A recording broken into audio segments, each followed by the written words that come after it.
Germany has been branded corrupt over its strange friendship with Russia and its apparent reluctance to send heavy artillery weapons, Ukraine's former Minister of Infrastructure claimed.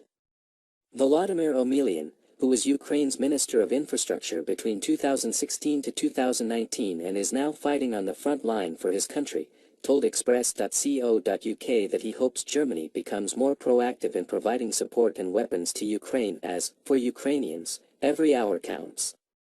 Throughout the war so far, questions have been raised over Berlin's commitment to NATO's security vision because of its delay in sending heavy weapon supplies.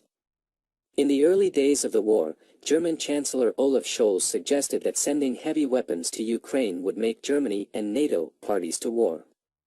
During an interview with German news source Der Spiegel, Mr. Scholz said, "The need to be able to defend alliance territory at all times. It is a difficult balancing act that we constantly have to conduct together with our partners, because the threat to NATO territory from Russia persists." Germany appeared to be dithering, compared to some of its Western counterparts, over sending weapons to Ukraine immediately after the war began in February. But in a historic shift, the country reversed a long-standing policy of never sending weapons to conflict zones, saying the Russian invasion of Ukraine was an epochal moment that imperiled the entire post-World War II order across Europe.